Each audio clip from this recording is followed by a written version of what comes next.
Hey, greetings everybody, and a fine how do you do? And this is part 2 of my Bronze Age Comics mystery box. But before I do that, I just wanted to show you this. This is House of Hammer number 18 from 1978, and this contains story and artwork by Neil Adams and Dick Giordano. And I think that Giordano did the inks and Neil Adams did the script and pencils. And it contains the artwork that was originally published for these albums. This is from, I think, 1975 or 1976. I can't get a date on it. And the artwork that was in the House of Hammer number 18 from 78 appeared here first. And these power records that have a comic on the inside. Neil Adams did Frankenstein, the Werewolf, and Dracula. See if I can show you the other ones.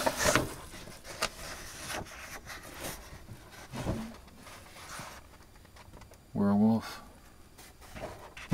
Let's see if I can show you Dracula.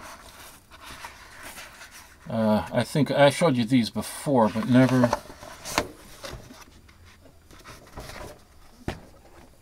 There it is, Dracula. Neil Adams artwork that was originally done for Power Records. And also this one.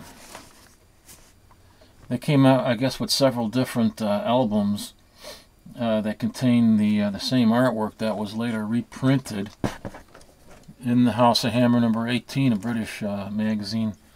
So I know I showed you some of this album before, but I just wanted to briefly give you an update on it because I did not have this album before, that version of it. So when I see Neil Adams, I'm going to have him sign these for me when I go to Wizard World Chicago Comic Con.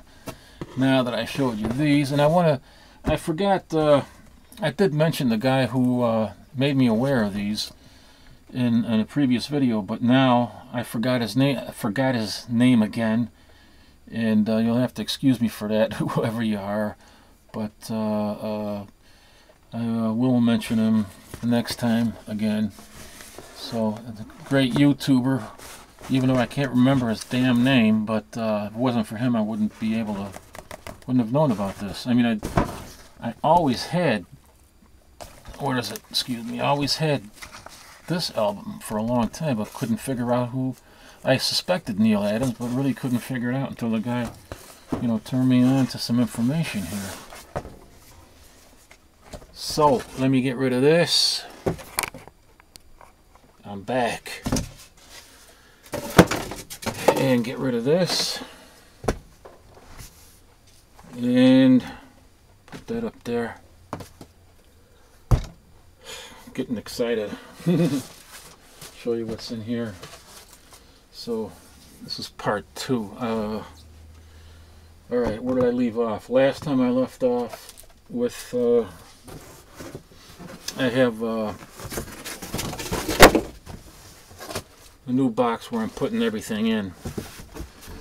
So this was the last this is where I left off, what I found in there.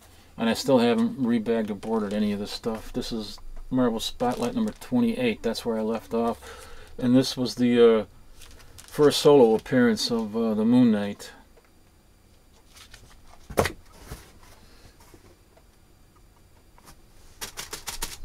Okay, now Marvel Spotlight number 24. This one is bagged and boarded, but kind of old. Would have to be from 95, maybe even 94. I mean, it's, well, it's not in that great a shape either. See the staples coming loose in the bottom right there. But it's alright. Maybe I have another one in there. I don't know. What's good? Mystery in Space. Mystery in Space number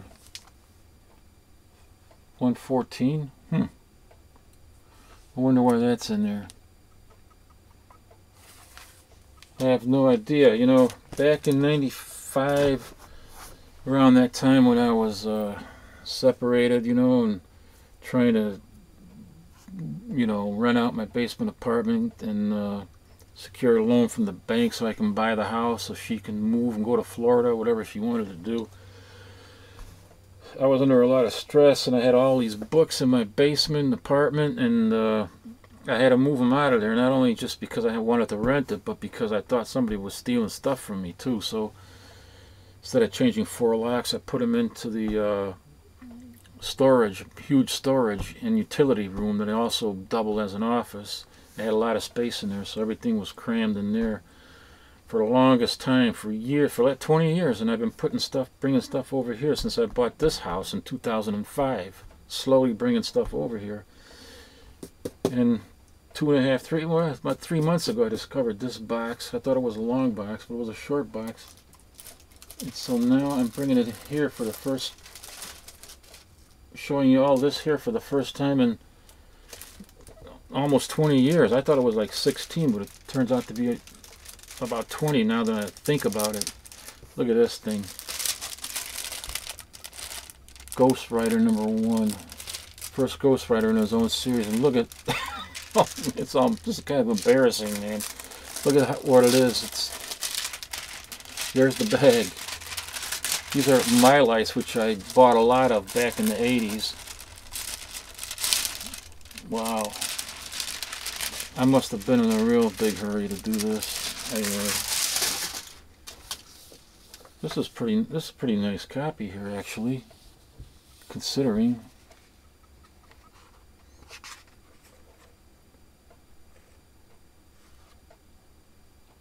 But oh, it does have some problems here. Should I just seen that right at the top? It's got color loss there, and right up there.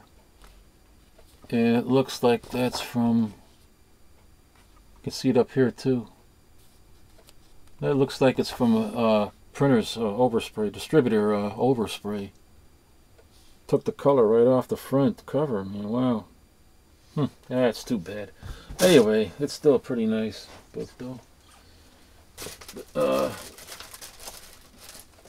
This was backwards. I don't know why this is in there.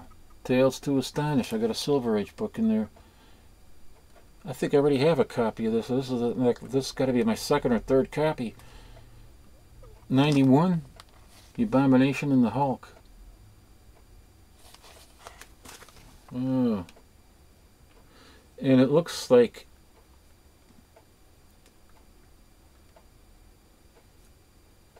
I don't know, man. It looks like Gil Kane to me. I should know this. I could look it up in a book right now, but I'm not going to waste time doing that.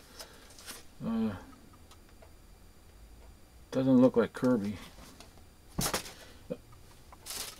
Oh, yeah. I lined the inside of this box back then with my lights, you know, the real thin Mylar. I don't even know. The only reason I bought it back then was because Mylar was it was expensive, and it still is, of course, but I couldn't afford, you know, the thicker Mylar. I did buy, you know, maybe 100 or so, or maybe 150, you know, the real thick Mylar bags, but these I bought like 500 of, you know, and I figured if I took care of them properly, you know, maybe I wouldn't have to worry about the thinness of the bag. But anyway, here's Thor number 2, 1966. I think this, yeah, the first appearance of the Destroyer. Jack Kirby. This is a pretty nice copy. Not perfect, but, you know. It's another square bound issue. It's got some creases in the spinal creases there. I don't know if you can see that. Yeah.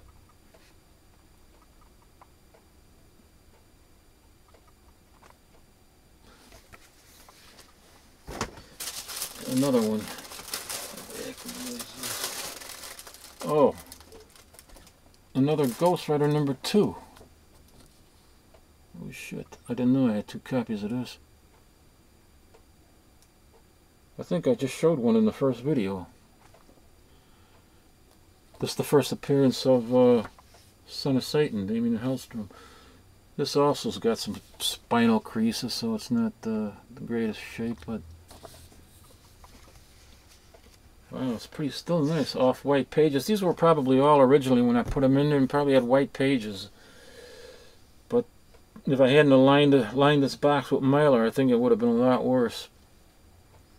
Or maybe they were. Maybe they were this color. I don't know. No, it couldn't have been. They probably aged a little bit, even with the Mylar. Grab a few of them out of there. Oh. Marvel Spotlight #13. 2 copies of that. This is the second solo appearance of, and I think it continues the origin, second solo appearance of Son of Satan.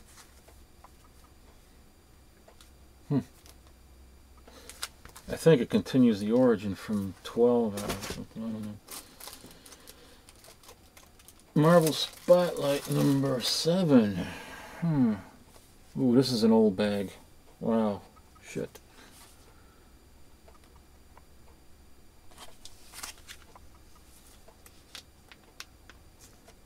Sorry to keep smelling these bags, I can't help it.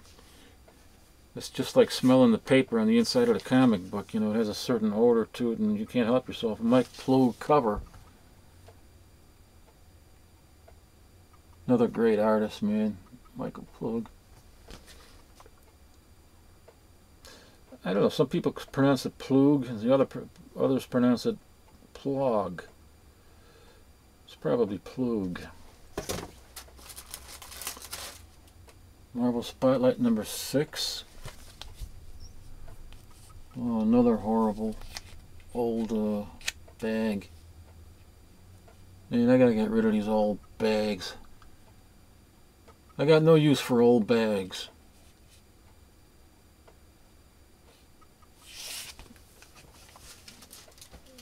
Can't remember anything significant about this. Mike Ploog cover it. Oh! Here's another copy of the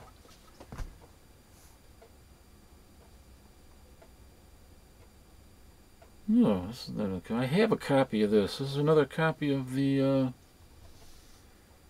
Showcase #60. What?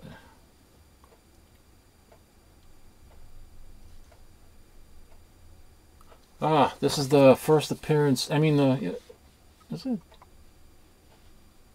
I know I have a copy of this someplace in my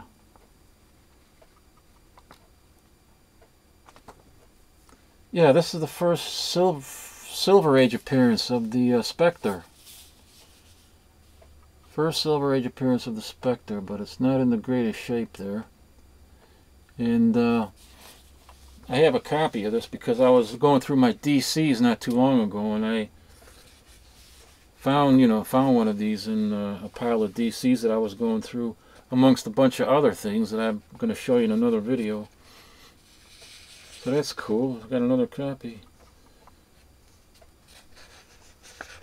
It's got a little tear down here. It's kind of cream colored pages. Probably can't see it in the video there, but they may look off-white in the video, but it's not. It's actually cream colored. Here you can probably see it a little bit better. At least I don't refer to that as being off-white. Maybe somebody else would. Holy shit, here's another one. Oh my god. Oh, there's another one. First Silver Age appearance of the Spectre. And again, that doesn't look too great. She got a lot of spinal issues there. That's too bad. Oh, not only that, but look at the back. Holy crap. It's got, looks like it has, I don't know if you can see that. It doesn't show up there in the camera, but it's got water damage at there. Well, maybe you can see it a little bit right there.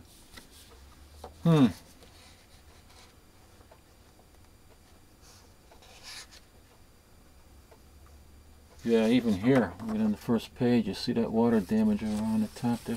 This will make a good reading copy, I guess.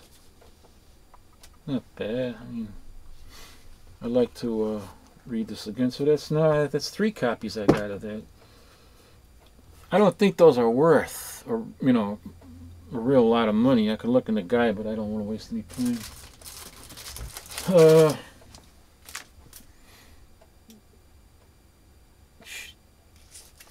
Silver Age, another Silver Age, but I didn't think that I had that. Oh yeah, I did see the checkerboard thing when I put my hand in there and kind of flipped through. So I knew there was some Silver Age in there. I didn't expect those though. Those Spectres. Inferior 5. Oh yeah, this was a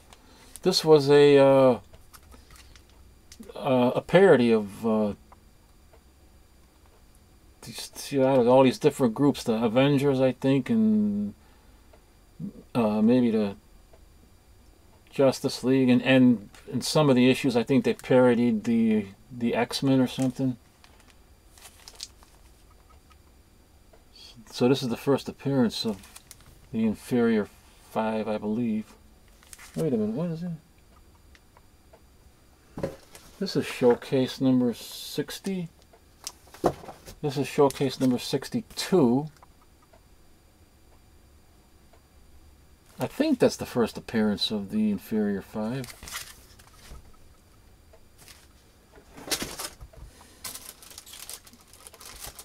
Teen Titans. Teen Titans number 48. And again, no backer boards or anything. Just a bag. And I really got to get micro chamber paper to put in here and everything. What? Why did I put these? You know, when I was sorting these out, I sorted them out. You know, I tried to put right before we settled on getting, you know, divorced, and I got separated. I was sorting all this stuff out in the basement apartment that I used for my comic books, and I had these all laying on shelves and different piles and stuff like that, and I was trying to organize them according to what I thought were maybe important issues. I didn't call them key issues at the time. I'd just call them important issues or stuff that I wanted to keep an eye on or something like that, you know, for first appearances and stuff like that. But I don't know what this must have, a first appearance of something. It's got a Harlequin.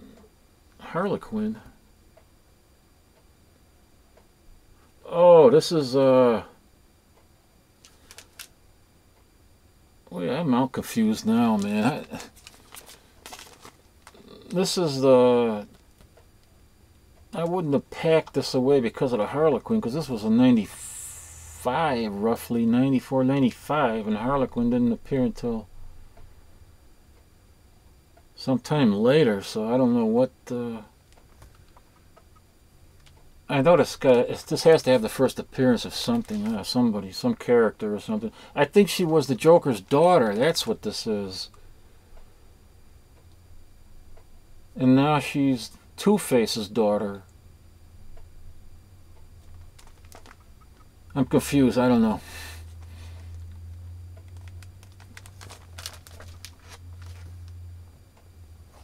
Holy shit! There's another copy of it. Oh, put that back there.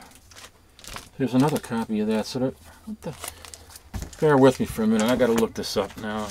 I hate to waste time, you know, doing this kind of stuff, but curiosity's got the better of me now.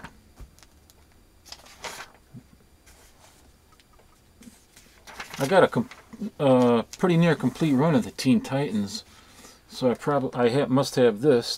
These are probably my second and third copies of this one. I think I'll have to double check on that, but this is number 48.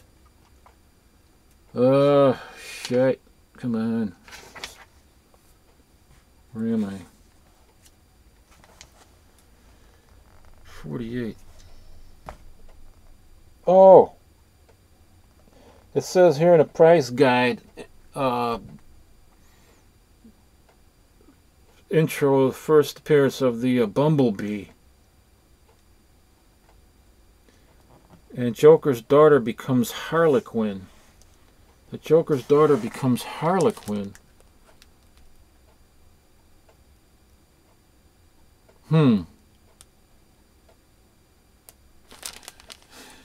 Well, I wonder if that's going to be worth anything, since it has a Harlequin. Unrelated to the Harlequin that's in, you know, in the DC universe now. This is somebody completely different, but I must have, because I had the first appearance of the Bumblebee, it's probably why I had a couple copies. I don't know. I gotta research that one. I'm confused with it. Holy crap, what are the Christmas stories?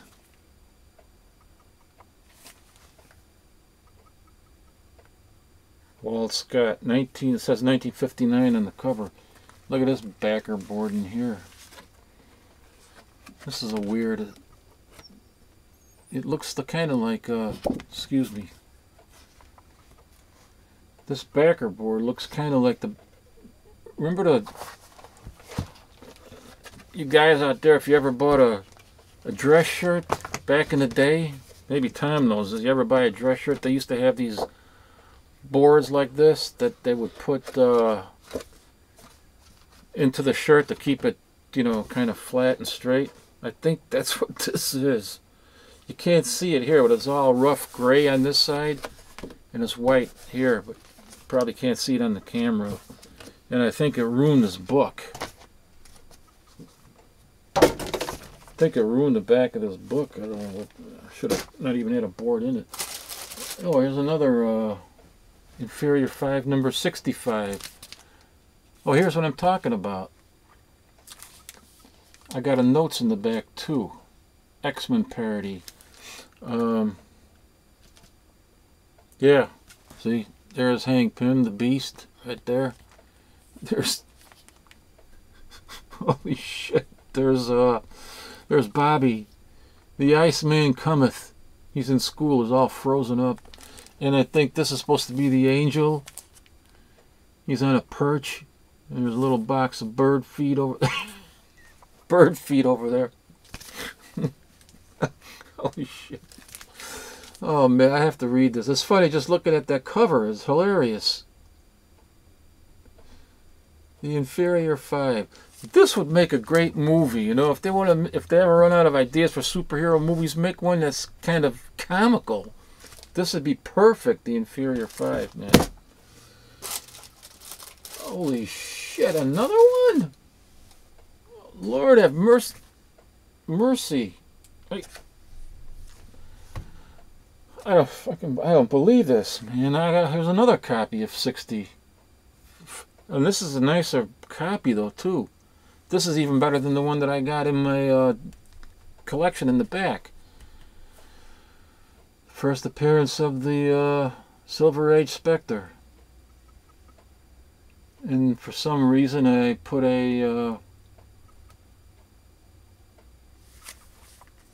Inferior 5, number 62. First appearance of the Inferior 5 again. Another copy of that. In the same bag. Holy cow. Well, I guess maybe I can trade off a couple of these Inferior 5s. I mean, Spectre. And maybe even a Inferior 5 if anybody wants to trade or something. Let me know. I will try to get together a list of stuff that I need, because I sure as hell don't need 4 copies of the Silver Age Spectre. I mean, I could sell it on eBay, but since the other ones are not really, you know, they're not that high a grade or anything, you know, I'd rather just trade it with somebody if anybody's interested.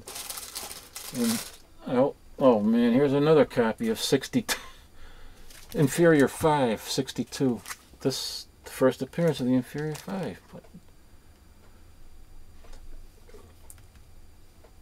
I must have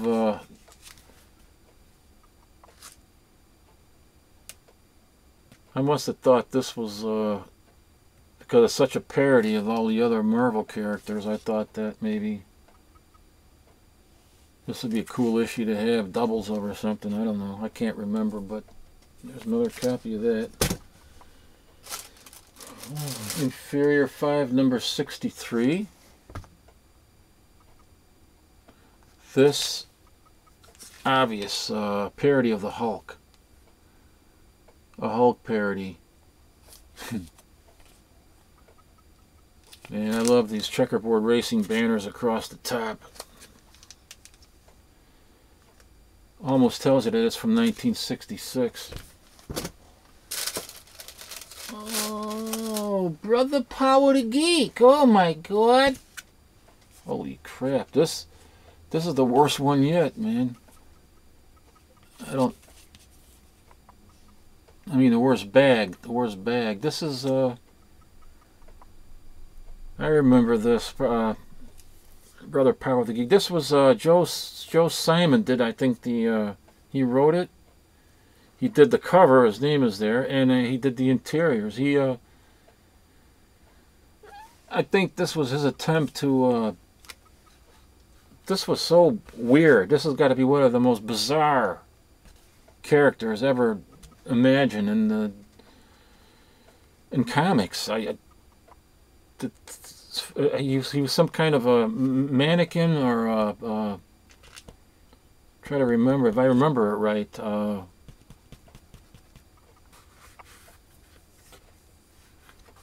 A tailor's mannequin or something, and he gets wet and they put him on a radiator to dry and he comes to life. That's basically his origin. It's crazy. And I think Joe Simon was way out of tune with. He was showing his age when he wrote this, because he was like in his 50s or something, or late 40s, and he was trying to write in a lingo that was hip to the day, you know, in that day, 67 or whatever it was. And he failed miserably at that. It only lasted a couple issues. Maybe I got number 1, and here's another number 2. Number 2. It's a nicer copy. I'm going to reread these. These are interesting to read. Yep. Here's number 1. There's number 1. So Brother Power the Geek. Oh, here's something for Tom. Here is the real life scene of the dangers in hippie land. The dangers in hippie land. Joe Simon. He was way out of touch. He wasn't hip to the scene, that's for sure, man. So that's cool. I think this is from 1967. I don't know. Oh man, this is really old. Even the tape is dirty.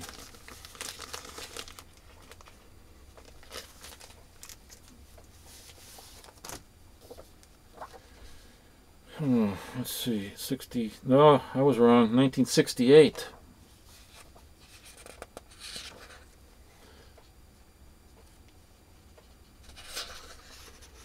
Really weird, really weird.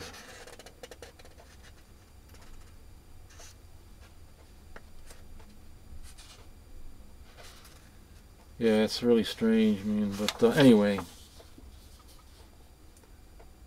It's an interesting Silver Age pair. I don't think they're. I think that these are pretty inexpensive, because never just an oddball comic, and never, you know, really made any. Only lasted 2 issues. I don't think he was ever seen again. Oh, I don't know. Anyway, all right.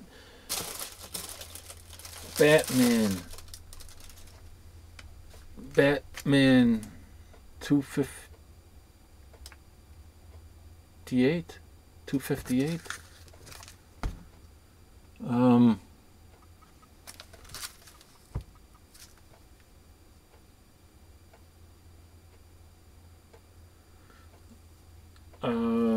I don't know if this is some kind of a key issue with Two-Face. I'm not sure. Crap, let me take a look here. Let me just take a quick look. I can't remember all this stuff anymore. Plus I had a few beers in the last part 1, and then I stopped. So I realized I have a doctor's appointment tomorrow. So no, I can't think straight. Batman 258. Hold on, I'm gonna take a look here. Just bear with me for a moment. You guys probably know already. You're probably saying, "Come on, Cap, hurry up, man. We already know what it is." Oh shit! Probably nothing. No, it has to be something else. I want to put it in there.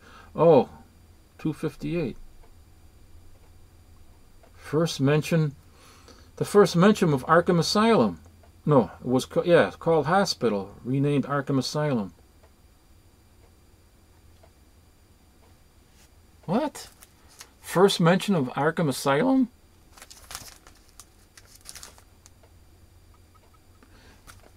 I think I bought this at a garage sale. It's got a kind of a garage sale sticker on there. I think I'm...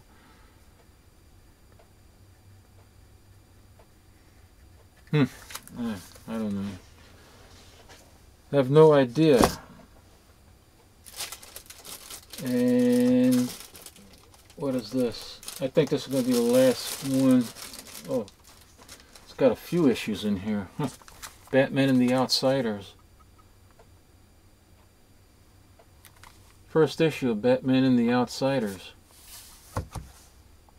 Huh. I got 2 issues in there. Yeah. What? There's another copy of this. I had these 2 in the same bag. Batman and the Outsiders #1. Batman number 268. This is a nice copy though. This one's a pretty nice copy.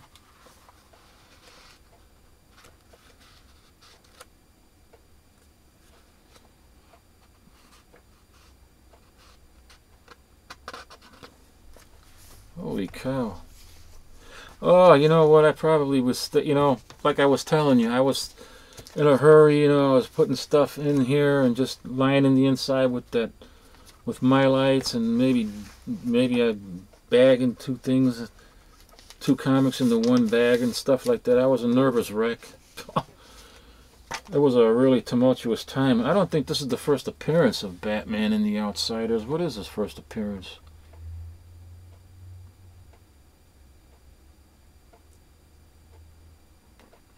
I think that was in a Brave and a Bold issue or something. I'm not sure 100%, or it could have been in a Batman issue itself. Well, okay. Oh, I'm gonna leave it at this because here's another copy of that Batman and the Batman 258. I got 3 issues of that, and it's just all it is the. All it is the first mention of Arkham Asylum, although they call it Arkham Hospital. Holy shit. I think I need to go there. I'll see you guys next time. Stay tuned, and thanks for watching.